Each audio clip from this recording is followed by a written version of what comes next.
All right, and we are back for the next encounter of the adventure H1 Keep on the Shadowfell.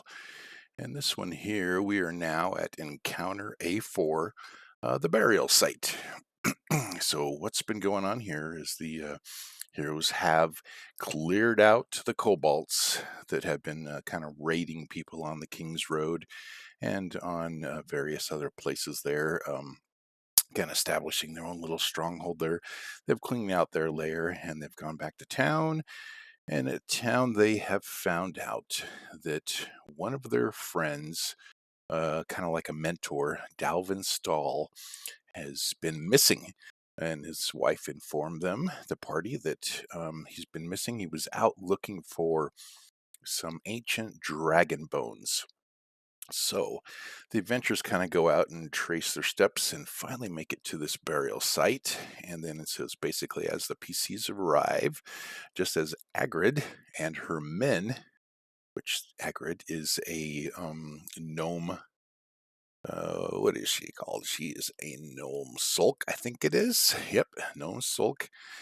And her men, being the human rabble and a halfling slinger and two guard drakes, have uncovered, basically, they've arrived just as Agrig and her men have uncovered the relic they came to find. They have no time or patience for the interference of adventurers. Agrid will, however, try to confuse the PCs by acting friendly and claiming to be an associate of Dalvin Stahl, who was gagged, tied, and hidden beneath the blanket. I think we have that over here in the other area. Let me pull it over real quick. See, there's our little blanket. We don't know who's underneath it, though. Can't see. And with that, um, she'll try to lure them close before ordering the guard rates to attack. So Agrit's going to call out, "You can't fully appreciate what we've uncovered from above. Come down towards the dragon bones and see what the workers have discovered." So she is going to try to use a bluff to go against the PCs. This is sort of like a surprise round, what I'm going to do here. But using bluff against the PC's passive insight. So I've just kind of done averages here for the PCs being 14 for their passive insight, going against, I did the whole entire average of the group because they're going to have to kind of play the part. So they're going to get a +4 to their check on this, basically a bluff check to try to get the PCs to move closer in to the burial site. So let's see what happens. Let's do a bluff check.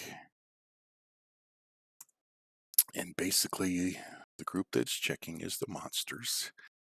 And the passive insight is 14. And the bluff is going to be with a +4 modifier. Let's see what happens. That is not going to be enough. Oh my goodness. That looks like 5 shift difference. That's an awful attempt. So who knows?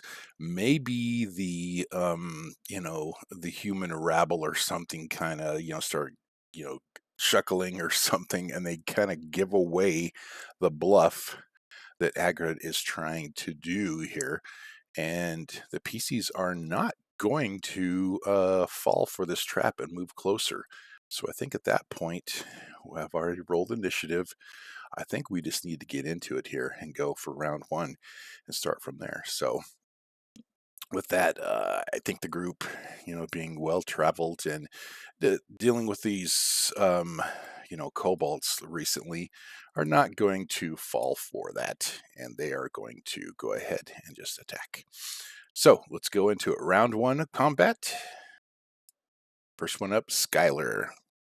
So let's get over to Skylar.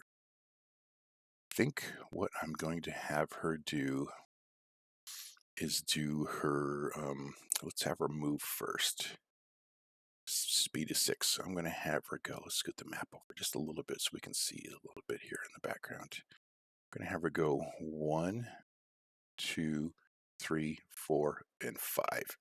get herself a nice little position there on top of this, sort of like this brim, because this brim is, I think it's like, what did it say? It was, I can't remember what the height was, but it's up a little bit, probably about, 5 feet up or so. I would, from the map showing, we'll say 5 feet. Takes an athletics check DC 15 to climb the slope at half speed. So back to Skylar. Let's have her do a twin strike aiming at the human rabble. Let's try to take these guys out right away first. Human rabble number 1 and number 2. Let's do it on number 1 first. No additional modifiers. 15. Oh, just misses. Ugh.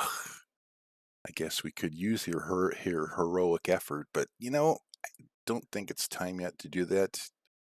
We missed on number 1. Let's do the twin strike on number 2, the second target. Hopefully we hit him. Oh, that's a critical hit. Oh, goodness, right off the bat. Okay, so basically with the critical hit, let's go ahead and roll some damage, see how much we do on this guy. Poor guy. She would be able to make somebody else her quarry, the close one, but I'm not going to do that right now. Let's just go ahead and leave it as playing here. It's going to be 1d10 plus 2. And critical damage. No quarry. Critical. We're going to do the 1d6. No additional modifier. Obviously, the 10 will be max, so we'll get 12 plus 4. So that will make 16 damage on number 2. He just, maybe the arrow shoots him right through the neck. Yep, he's dead. I'm going to send him to the graveyard, to the front. Send him to the map layer. He's out.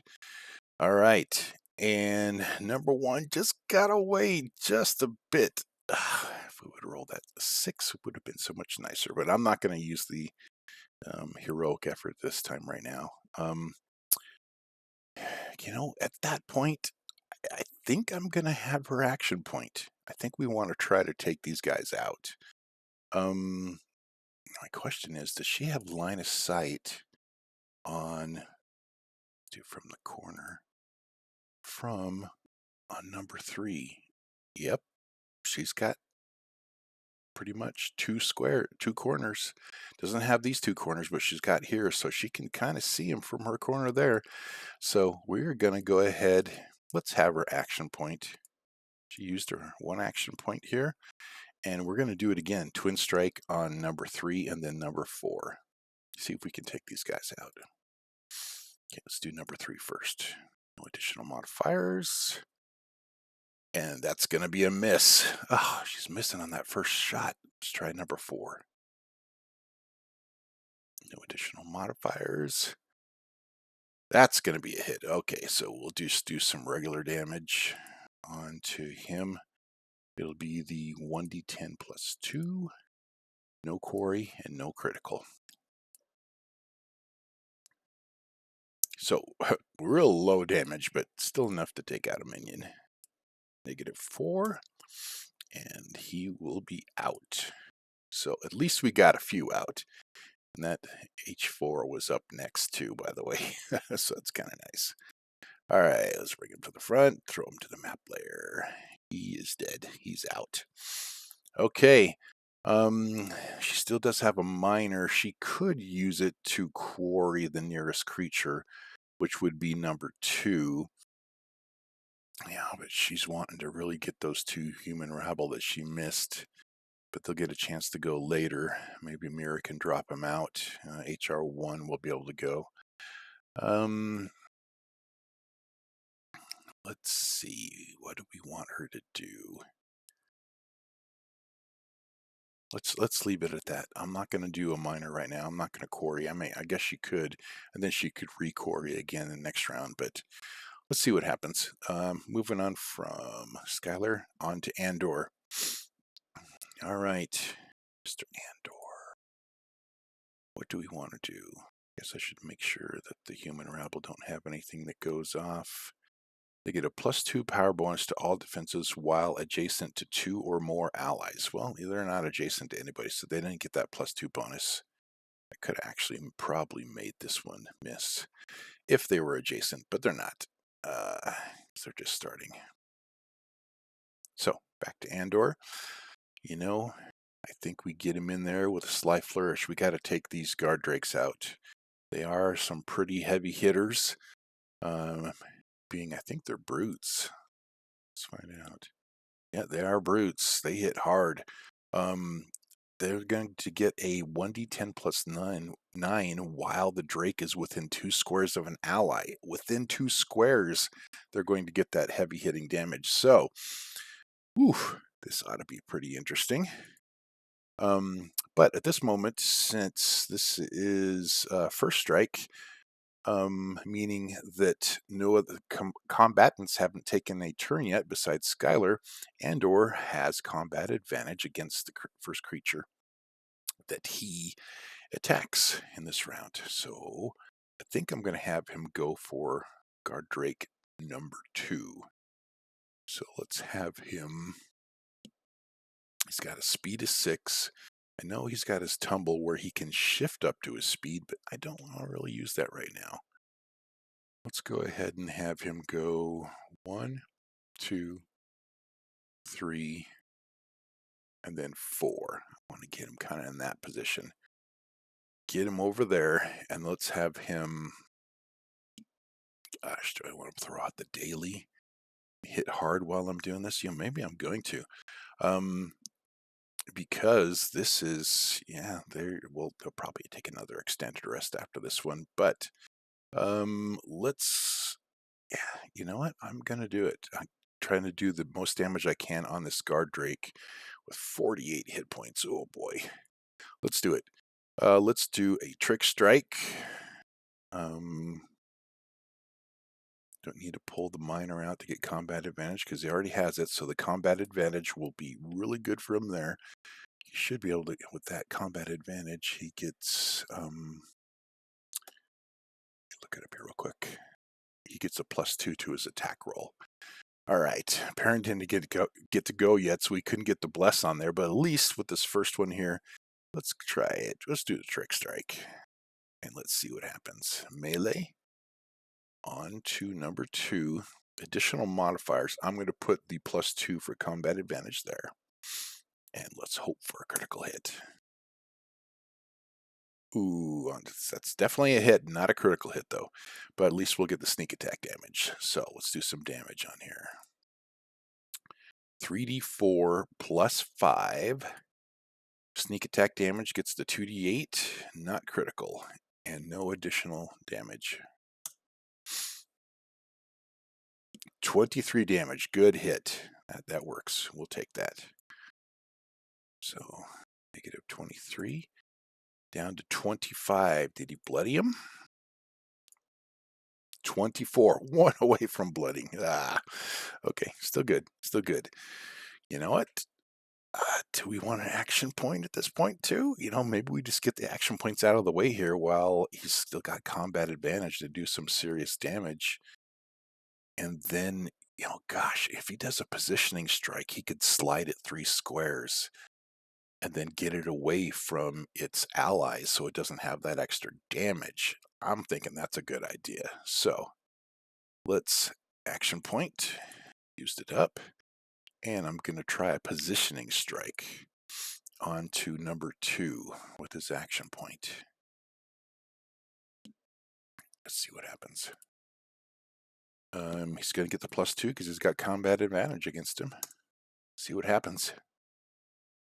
Ooh, still enough. Rolled a 6, but he has that +10 plus the 2, so it gave him the 18 against the 2 of the will. So yeah, not bad. Let's do some damage first.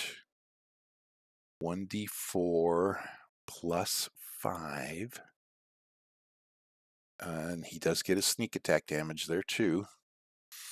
And no critical. Let's see what we roll first. No additional modifiers. Not bad. 17. That'll definitely be enough to bloody him. Minus 17.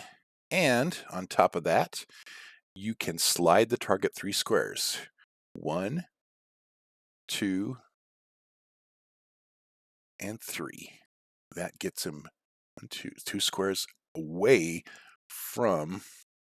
I wonder if I could have went like 1, 2, 3. That's what I'm thinking more like. Slide this diagonal here. Because it's not really a hard corner. You're just kind of going through the squares, and it's doing by Andor's 1, 2, 3. That way he's pretty far away, and he's kind of stuck up against the wall there. Yeah, I like that. We're going to leave that there. Okay, good job, Andor. He's definitely bloodied now, down to 8 hit points. We should be able to take that first one out pretty well. But then it's his turn next. Andor just still had a minor action. I don't think we need to pull out the repulsion armor at this point, because then you can push the enemy 1 square as an immediate reaction. And when the enemy enters into an adjacent square, but the enemy was already there, it would be if somebody else came in there to try to get him. He could push him back away. You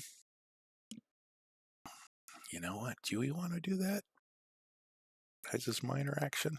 I don't know. I think I'll hold it for now. I'm not going to do that. Let's go on from Andor. Okay. Guard Drake number 2 just got instantly bloodied, trick striked, and then positioned into a place where he's not going to get his extra damage. So he's back down. Well, still 1d10 plus 3, so pretty still a heavy hitter. Obviously, he is going to bite back at Andor. No additional modifiers. That's going to be a hit. Oh boy, big damage. Well, not big, but big enough. We'll see what they roll. No additional modifiers. Not bad. 5 damage. You know, maybe he's feeling a little weakened. Still 5 damage is 5 damage. On to Andor. He's still hanging tough. He's got 25 out of his 30. So, with that, the guard Drake, I mean, he could shift 1 square to try to get closer. I mean, if he shifts over here, he's still not within 2 to get that extra damage, but he gets himself out of that crater. I guess he could shift back if he wanted to also. Yeah. I mean, he's a guard Drake, so he's used to guarding on this, but, you know, this poor little reptile dragon Drake, or whatever you want to call it, has been smashed pretty hard by a halfling, so I'm thinking he's a little bit scared right now. Just a little bit. So do that as his move. No minors to do. All right, moving on. Who's next? HR1. You know what? I think that guy wants to get in on Andor. So we'll have him go 1, 2. Maybe try to see if he can get some sort of flanking or something. Oh, guard Drake number 3 is going to go. Maybe he'll go 1, 2. Yeah, because then he can try to see if he can get into. If the guard Drake comes over here, they can get some flanking going on there, and then they're all within 2 squares. Let's do that. He'll go there. He's going to use his club, try to thunk Andor in the head with it. Let's see what happens. No additional modifiers. And that is going to be a miss. That's not going to work. I don't think there's anything Andor can do in response to that. Immediate reactions, only if he gets hit by it. He could have used his second chance against the guard Drake, but I don't think the 5 damage wasn't big enough to make him re-roll it. I gotta remember his life drinker. 2 if he reduces someone to 0 hit points. But human rebel, back to him. He gets a +2 bonus to all defenses while adjacent to 2 or more allies. So he's not adjacent to 2, he's adjacent to 1 right now. So that's pretty much all he's going to do. Perrin is up next. Well, you know what Perrin's going to do. Let's have him.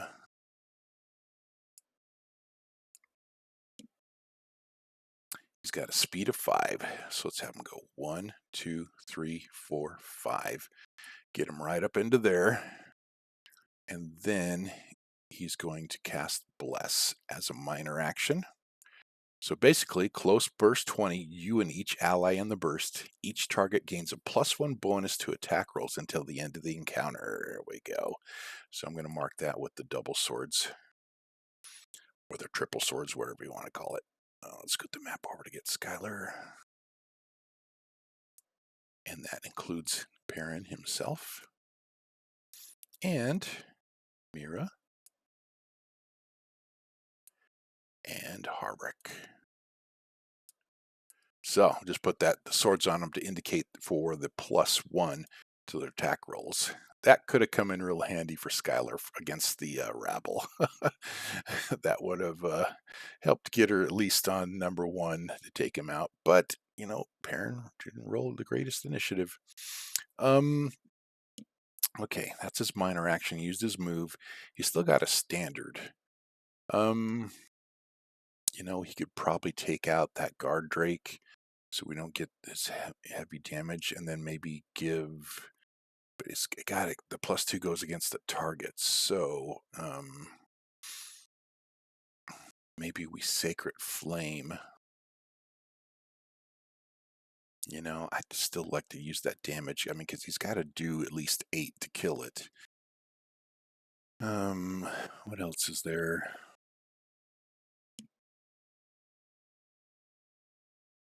I mean, he could use his, I think it's his crossbow. He could just do a melee, a ranged basic, try to do the 1d8. But, you know, I think I'm just going to go for the higher damage. And I don't think there's any, I mean, he could use his grasping shards, but I don't think we need to slow it. I think the person we're going to want to have to slow is Agrid. So let's just go ahead and do a Lance of Faith against number 2 and see if we can get him down.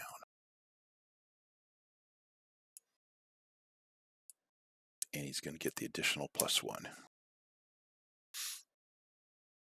Is that enough? Oh, just by the 1. Well, I guess that's 2. He's hit. He rolled a 14 against the 13 reflex. That's enough to hit. All right, let's roll some damage. 1d8 + 4. And no critical. No additional modifiers. Oh, pretty low. We got a 6. Well, still 6 is enough to bring him down to 2. And then I'm going to mark on Andor here because he is going to, well, basically the power says 1 ally you can see gains a +2 bonus to his or her next attack against the target. So I'm going to put, now this is a +3 on there so that we know that's against the guard drake. That +3 will be against the guard drake. And then everybody's got their bonuses there. Getting pretty good. A guard drake number 1. Perrin did use his minor. Sacred Flame, so he's done. Minor moving, unless he wants the action point. I don't think he wants to right now. I was going to save his action point just in case we need it. Okay, guard drake number 1. I think I'm going to have him go after Andor because it was hurting his buddy number 2. So 1, 2, move him into flanking. Now he's within 2 squares of an ally, so he's going to be able to get that extra damage as the guard drake has the what is it? It's hit while the drake is within 2 squares of an ally. Well, he's only within with the human rabble, but that's still enough. Let's see if he hits with his bite. He's going to bite Andor. He's got combat advantage. He's got flanking, so let me make sure that's right. Flanking should give you +2, if I remember correctly. Yeah, the creature has combat advantage, so he gets the +2. Yep. Boom. He's going to hit. He's going to hit. Big damage coming up. 1d10 + 9. Oh, this is going to hurt. Oh, he rolls max. 19 damage. Oh, goodness, that's a big hit. Instantly bloodies Andor. He's down to 6 hit points. That's not good. That's the way the dice roll sometimes. Big hit. No other minor actions for the guard drake, so we're moving on. Mira will be up next. You know what? Thinking she's going to want to get in there and try to do some serious damage. Let's see what Mira's got. Ooh, I mean, she could magic missile to take out both of those guys. That magic missile is range 10, so if we put her up like right next to, so 1, 2, 3, 4, and then let's see which range she's got here. Yeah, that's 5. That's 5. She's got range 10 with the magic missile. She could actually take out 2 of them, but I think the 2 would take out those 2, and then they could work on the drake here. So let's do that, because that's a sure shot thing.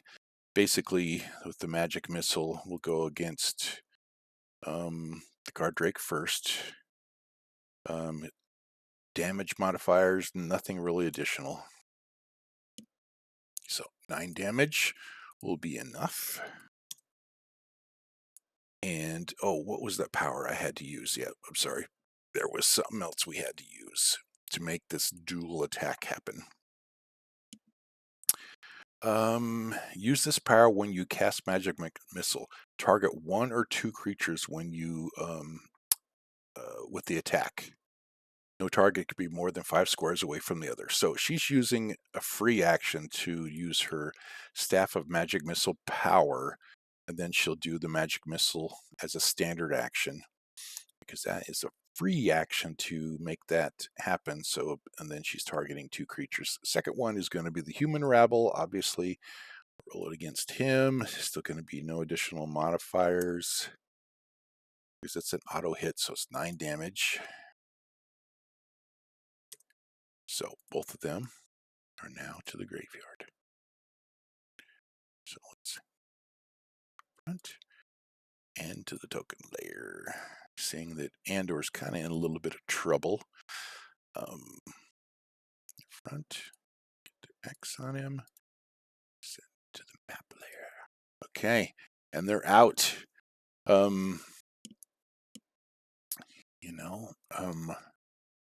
That point, Mira may need to action point.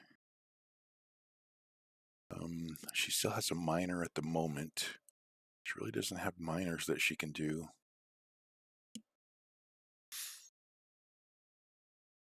But she can use her action point and acid, range 20. So let's kind of see what this looks like. I think she's within range 20 of Agrid, who comes up next. Yeah, she's with range 12. And what happens with this is, with her acid arrow, she does 2d8 plus 5 damage, and then the target takes ongoing 5, if they hit, that is, and then makes a secondary attack, which the secondary attack is a close burst 1. No, it's not next to him. Close burst 1, centered on the primary target, each creature in the burst. Okay, so it does not hit the human rabble. That wouldn't work. She could magic missile again, though, to take out that last human rabble. Before Agrid's turn goes, and then all the minions are gone, because Harbeck will be coming up not too shortly. But we also do have that halfling slinger who's going to be taking his turn too. Do we want to action point at this point? I guess she could Ray of Frost. But we might need to get a little bit closer. Maybe Agrid. I don't know. We'll see. We'll see what happens. I think I'm going to save the action point at this point. I don't know. Thinking it over. Yeah, because this is gonna be. Yeah, I'm gonna do it. I'm gonna do it just so that I can use magic missile and take out this one here. So let's do this. I'm gonna do this. I'm convincing myself. We'll do the 9 damage on him. Take out the human rebel. They are out. They are gone. I don't want them interfering. Okay, he's out. And that'll be it for Mira's turn. Yep, moving on. Agrid is up next. Okay. I think she sees Mira and Skylar up here kind of picking off from ranged. And I think she's going to need to try to get up there. So she's got a speed of 5. She's a gnome. 1, 2, 3, 4, 5. Let's have her get up here. She's kind of sending up the up out this little natural berm heading up, trying to get over to them there. But at this point, I think I'm going to have her shoot at Andor to see if she can possibly take him out. She knows that he's hurting. He's bloodied, and maybe she can take him out of the combat so he's not a factor till, at least for, possibly another round, because Perrin is after Andor at this moment. So let's have her make a hand crossbow attack against Andor, because she's in range of Skylar and Mira, but I think she wants to take him out first. So let's do it.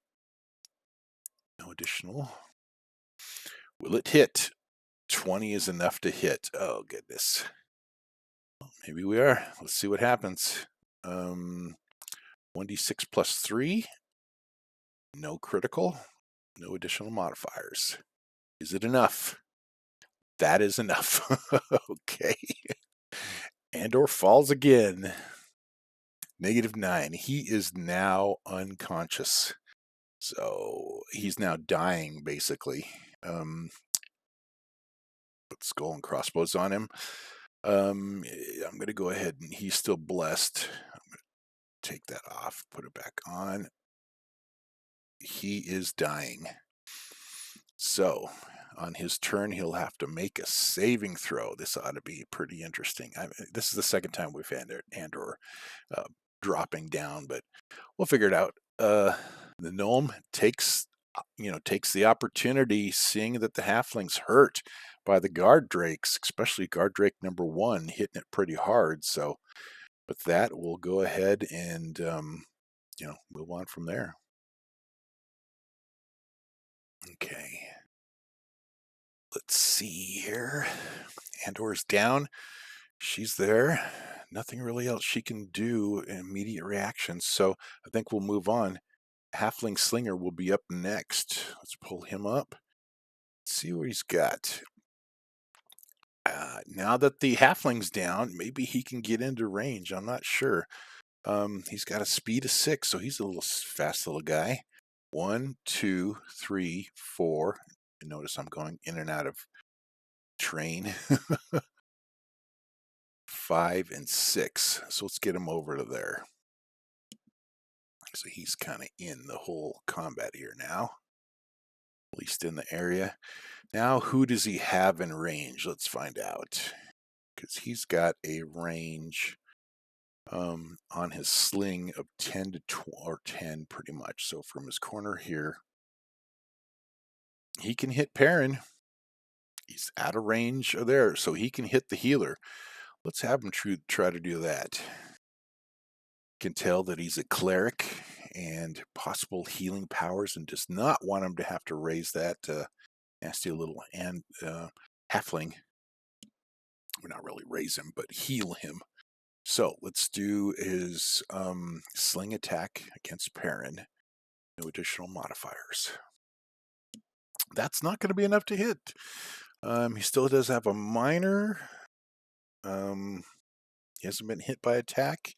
Doesn't have a chance to get into range yet to get 3 targets with his stone rain, but see what happens next round. Harbrek is up next. Andor's out, so it's definitely not going to give him combat advantage like I was trying to plan here. But you know, maybe he goes in hard with a brute strike. Let's have him move. His movement is 5. 1, 2, 3. Or he could go 1, 2, 3, 4. Kind of get some distance, kind of make a barrier between Perrin and him. And then he's going to pull out his brute strike, pull out the daily. Yeah, let's do it. Standard action. Brute strike. Coming the guard Drake's way. Open for a critical. +1 for the bless. Come on, big hit. Oh, is that enough? Just barely. Whew. By 2. Yep, 17 to 15. That's enough to hit. Brute strike. Big damage coming up. 66. Not a critical. No additional modifiers.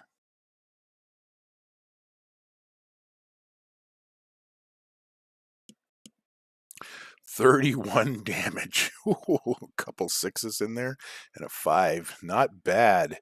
Also, he's going to be marked. We're going to do 31 damage on him. Big hit. Big dwarven smash with his maul. Hits him pretty hard. All right. Nice hit. You know what? Seeing Andor down on the ground, Harbreck doesn't like that. He's action pointing. And he is going to go ahead and Reaping Strike, I think, at this point on the same one. Action point. He didn't have any minors he could do. Make sure first, doesn't need second wind. You know what? I forgot about one thing I could have done with Andor. You know what? That big hit, he could have used his second chance. You know what? I'm going to retcon that because it's an immediate interrupt. And let's see if it makes it. I'm going to have him do that because that way Andor could be up, and then maybe I would put Harbreck right here for the combat advantage, but doesn't really make any sort of a difference. But I want to retcon this with his second chance. You re-roll the attack roll. So I'm going to re-roll the bite roll that he did. Let me look it up here again. He did a bite where he rolled a 14 and hit him against 18. So let's try this again. And then rolled 19 max damage. So first of all, I'm going to take this 19 off. Let's do plus 19 back on. Let's take off his dying. Let's see if this sticks. He's going to have to re-roll it. He's got to do it again. Is it going to work? 14 is not enough. The attacker must reroll the attack and use the second roll even if it's lower. The attacker takes a -2 penalty to the new attack roll. So that's even worse. He rolled a 7 plus. He rolled a 7 plus his 7 plus a -2 actually made it a 12. I missed that part. So Andor's not down. He still took. He did the miss from there. So then I'm going to say Harbreck goes here for his flanking. Then he does his hit. But what that's going to make a difference is now when we're back with Harbreck, he did his brute strike. Now when he does, and Andor's not down yet. Yeah, I know. I kind of retconned all that and made it happen, but I had forgotten about second chance. Seen that on the other halfling slinger, that they could use that and make that work. So with this being said, why I'm doing this is then his Reaping Strike, he's going to get flanking. He's got combat advantage plus the +2 and the bless for the +1. So Reaping Strike coming their way. +3. Everything just aforementioned. And that's going to be a hit. 24 against 15 is definitely a hit. All right, Reaping Strike, 2d6 plus 6. And no additional damage. Wasn't a critical. 13 will be enough. No, not quite. Almost. Okay, -13. Still enough to take him down. I feel a little bit better now that Andor's up. You know, but then I think, okay, if I'm going to do that, I really need to retcon the halfling slinger, because then he could have got a shot if he used this. But maybe he doesn't use that at that point. But maybe he would have tried to hit Andor instead of Perrin at that point. And what did he roll? Let's find out. He rolled a 4. Yeah, 4 plus 6 gives a 10 against AC, and Andor's AC is definitely 18. So no. All right, doesn't matter which way we retcon it. It's not going to happen. Let's leave it at that. Harbrek has action pointed, and he's taking that guard drake out pretty good. Yeah, let's move on. We are now heading into round 2. Round 2, and it is Skylar's turn.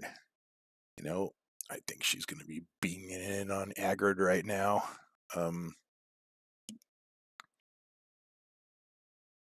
Pull out the sure shot. I think she's going to do that. I think she's going to do her sure shot at this point. She's already used her action point. That's okay. She did well against what she had. Any free action, use this power when you hit a target. Her closest Quarry would be the guard drake, so she's not going to get the Quarry damage on it.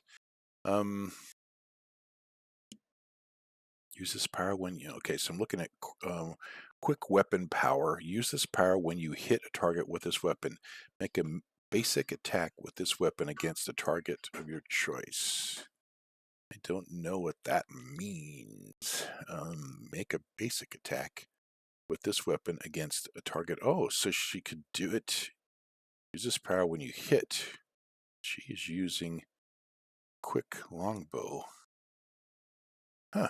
Use this power when you hit a target with this weapon. I guess I could use that daily power to target something else. Let's try it. Let's see what happens. Sure shot. Going against Agrid.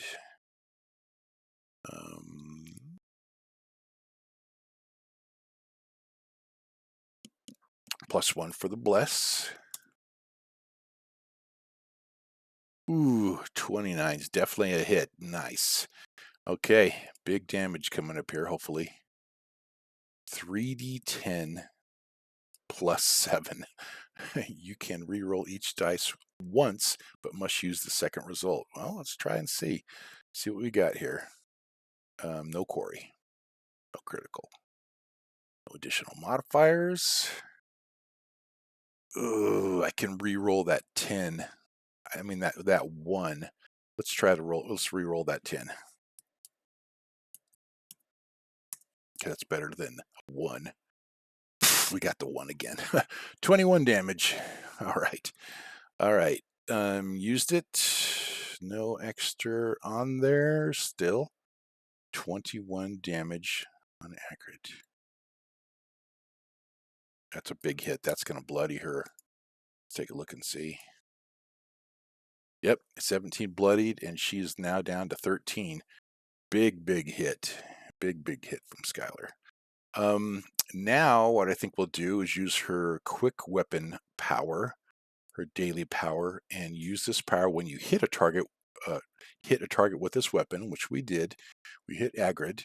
Now let's go against, make a basic attack with this weapon against the target of your choice. I guess we could go again and do a basic attack, which would be ranged basic, right?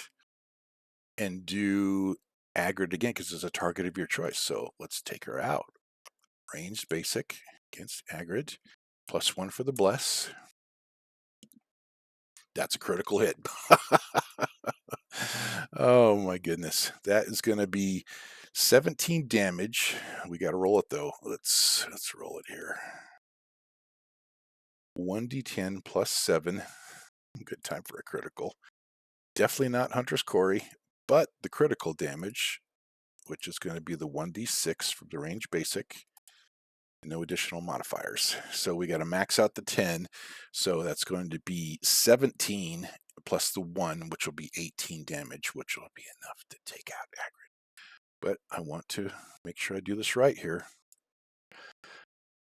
When the gnome soul takes damage, the gnome turns invisible until the end of its next turn. Okay, so I gotta retcon this. All right, so I had forgotten about that power. So she is going to turn invisible after that first hit. She becomes the ninja. Can't see her. She's basically gone from sight.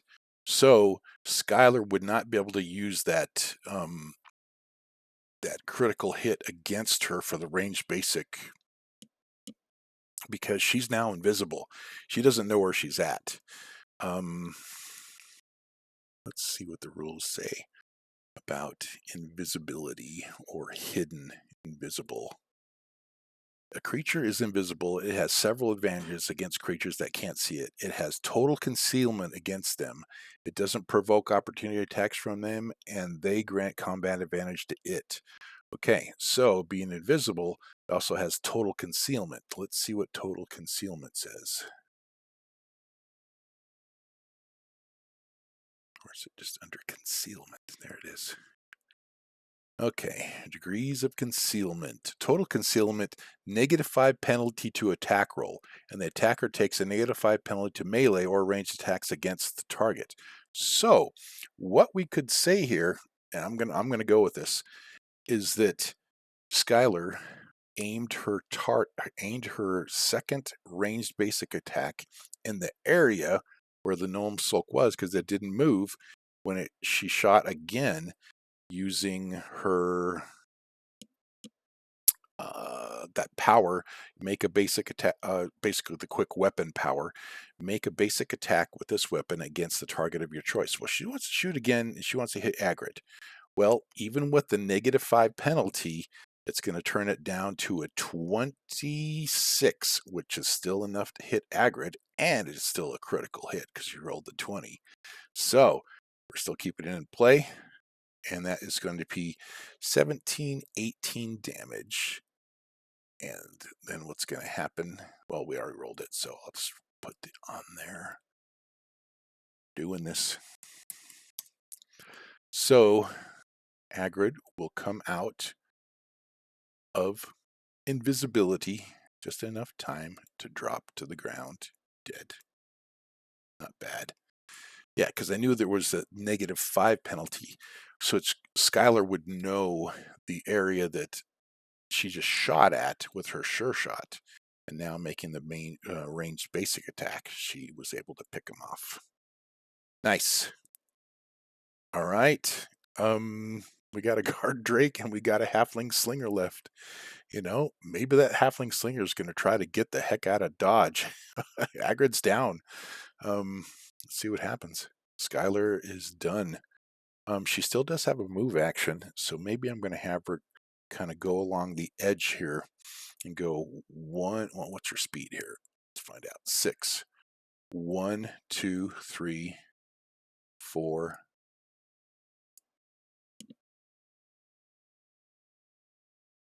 5, 6. Right there.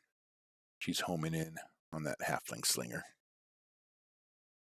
She doesn't have an action point. Nothing really else to do. Let's leave it at that. I mean, she had a minor because that was a free action. So now she can Hunter's Quarry. No, still the guard drake would be the closest. Oh, I forgot she still got her heroic effort too. All right, all good. Moving on to Andor. Andor's got combat advantage against the Drake. Oh, yeah, he's probably going to take it out. Let's see what happens here. He's already used his Trick Strike. I think we just go ahead and just do a Sly Flourish. Because he's already in a good spot. He's done his stuff. He doesn't really need to use anything else, but he will get 5 temporary hit points. Or does he want to have to go after that other halfling? Well, let's think here. I don't know. I mean, because he could do a ranged basic. He doesn't have anything to slow that halfling down. You know, I think we just take the guard drake out. Harbreck will probably take it out, but it's going to get a chance to go before he does. So I'll just take it out. Sly Flourish.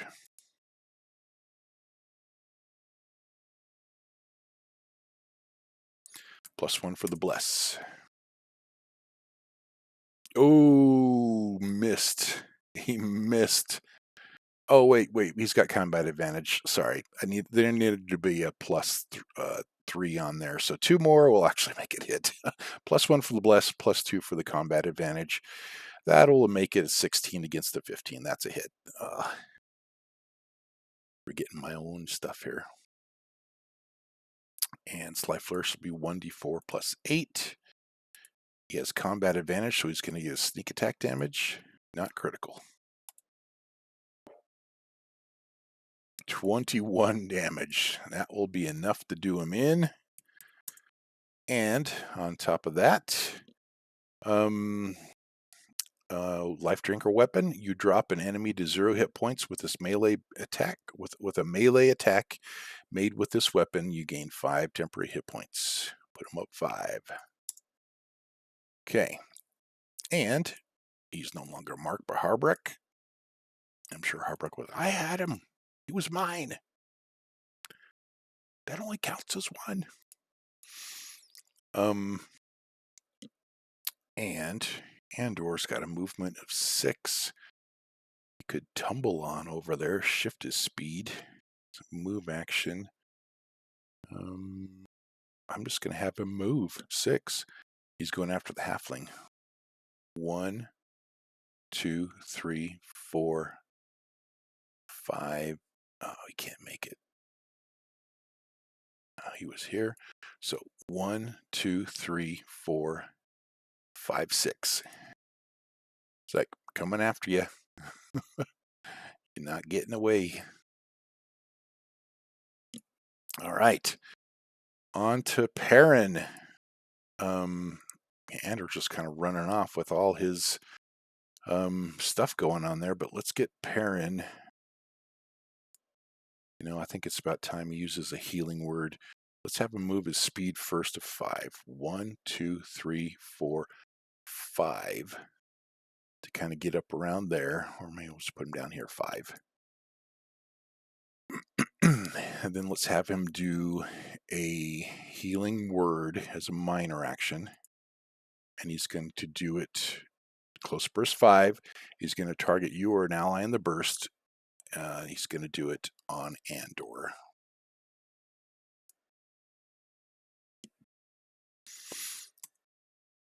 +1 there. And additional hit points. Let's see what happens. 15. All right. So scroll down a little bit here. Let's take 1 of his healing surges off. And let's put 15 back on. +15, which will bring him back up to full. Let's just go ahead and make it 30. 1 healing surge and the halfling is back up. Then, that was a minor. He's still got a standard action. He is going to area burst 1 within 10. So let's bring out an area burst here. This is going to be slowing, so I'll put blue out there. And let's put it to the back. He's going to put it directly right on the halfling, just like that. And he's going to do his grasping shards here at this moment. +5 versus fortitude, 3 radiant damage, and the target is slowed until the end of your next turn. So that's what we're going to do here. Perrin is going to target with his grasping shards. +1 for the bless. Ooh, rolled right off that 20. 15, 21 is enough to hit. So 3 radiant damage. And the target is slowed, which will mark by the snail, until the end of Perrin's next turn. Right? Yep, until the end of your next turn.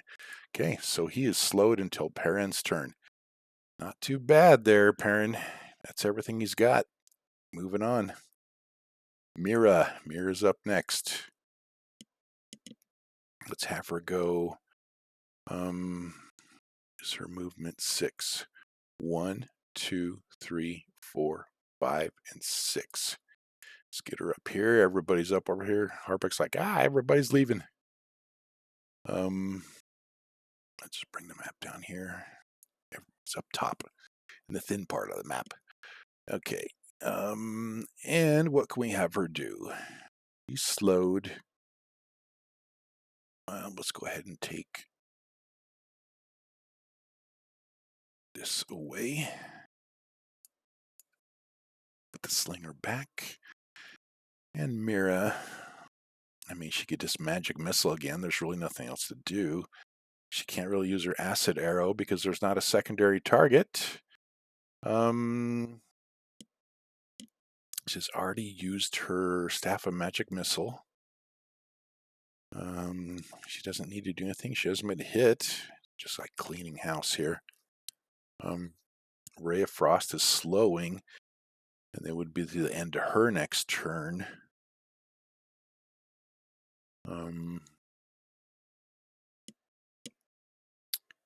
Well, you know, maybe we just soften them up with a, I mean, she could Scorching Burst. Each creature in the burst. I mean, she could do it from there because it's a range within 10 squares, area burst 1. She could center it right on the halfling.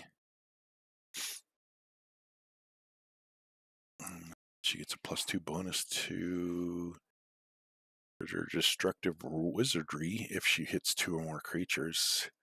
You know, I think we just magic missile. We'll just keep it nice and simple. She's just going to magic missile him. No additional damage. It's going to be 9. And so -9. I think he's bloodied now.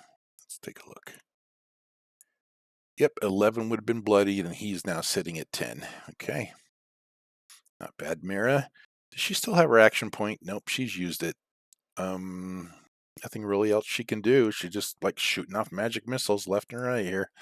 Not bad. We'll take it. Moving on from Mira. I mean, she has a minor, but I don't think she's got any minor powers or anything she can do or any minor actions she would want to do at the moment. Right. Moving on, the Halfling Slinger.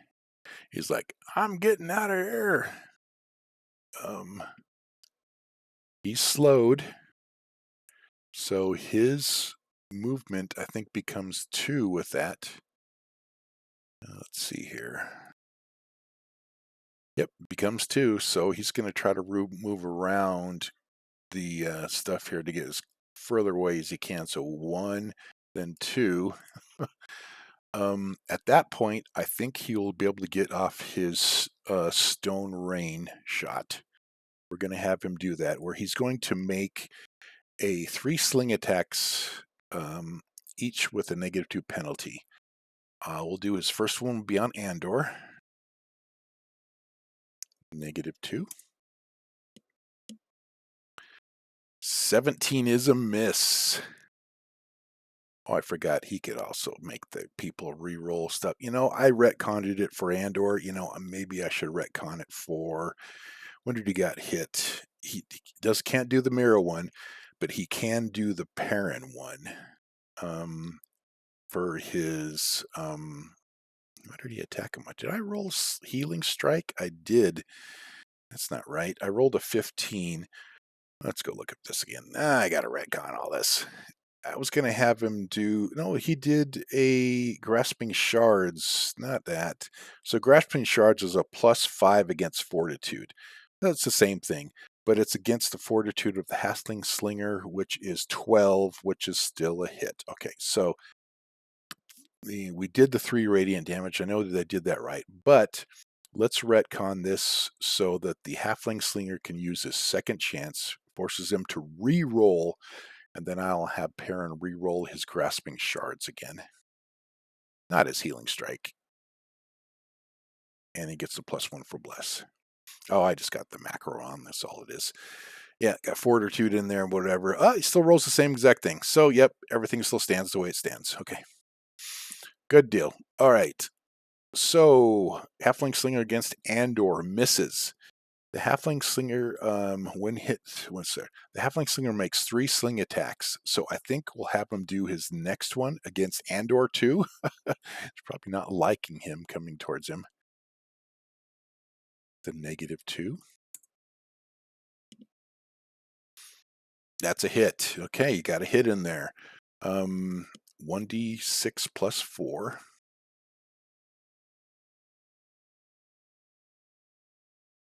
No additional modifiers. 7 damage on Andor. He's just kind of like, yeah, whatever. You're dead soon, buddy. And then, maybe we do the third attack. Let's do it. Let's do it against Perrin.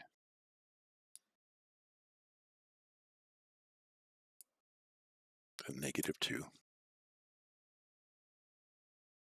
And that is a miss. It's not going to work. Okay, not looking good for the halfling slinger right now. He does have a minor. He already used his second chance. He's got his stone range. That's pretty much it. We got to see if that recharges if he makes it to the next round. Harbrick is up next. Can we get Harbrick with a charge? Okay, he's only got a movement of 5. So 1, 2, 3, 4, 5. He's not going to be able to charge into the difficult terrain. But he can throw a dagger. That way he can mark him. So if he tries to attack anybody else, he basically, we could put him right down here.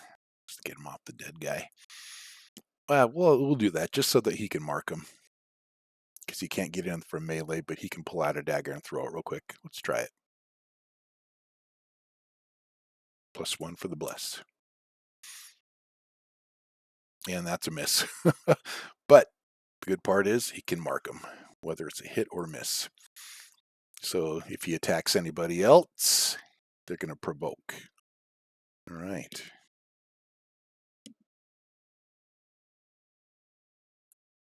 So let's see. He still has a minor action here. He doesn't really need to use anything else. Let's go ahead and move on. On to round 3. Moving on. Skylar's next. Can she end it for him? She can. Let's see what she's got. She doesn't even need to move. She's already done her sure shot, so maybe we just have her do. He's the closest, so he's going to be quarried. Make him his quarry. And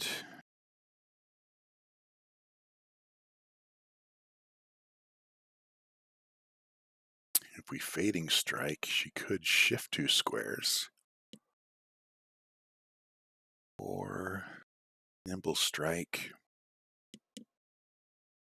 Shift a square before you attack.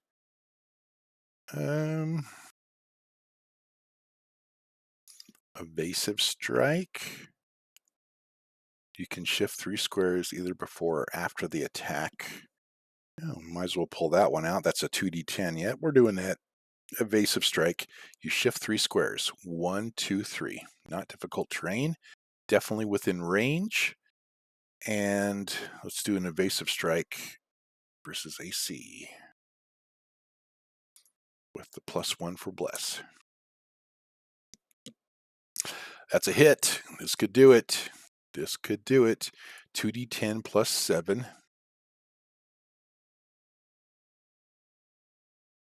Plus quarry damage. Not a critical hit. No additional modifiers. 21 damage is enough to do him in. That will do it. And -21. He's down to -11. Let's cross him out. He's no longer slowed. He's no longer quarried or marked because he's now in the graveyard. Front and to the map layer. Goodbye. And with that, in round 3, the beginning of round 3, we are out of combat. Not too bad. They did pretty well. Scared there for a little bit for Andor, but since I did a little bit of retconning, that basically was able to keep him from dying when he was when I forgot about his second chance that halflings have. It's such a good power, but he used that, so all good, all good, all good. So, what happens after combat here? Well, we got everybody in this position. I think they would be gathering down and, um, you know, taking a look around. They're going to find 65 gold pieces and 13 silver pieces on the characters or the monsters or whatever you want to call it, the enemies. And also, there was a small wooden crate that Agrit was carrying that had an ancient mirror in it, and she was wearing an amulet of health +1. And how they'll go about this is as they look around more, they're going to find their good old buddy Dalvin Stahl beneath the blanket. Yep. The basically the Agrid and her cronies had come in because they were needing the ancient mirror, and they had gotten it from him. They tied him up, gagged him to kind of keep him out of the way as they kept digging and found it. But then the adventurers came right at the right time and were able to stop him.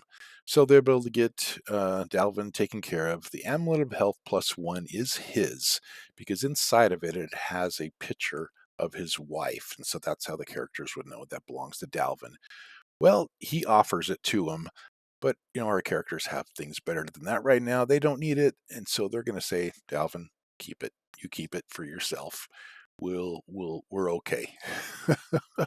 We don't need it right now. With that, the encounter has been completed.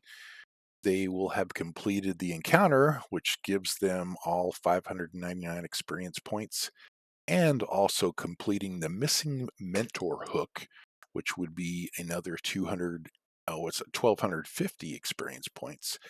And so they actually did pretty well on this one. Not too bad. I mean, they pulled out a whole bunch of action points and pulled out their dailies because they knew they were going to get an extended rest after this one here too, before heading on to the next encounter. So with that, I hope you enjoyed the session and had fun like I did, and we will see you next time.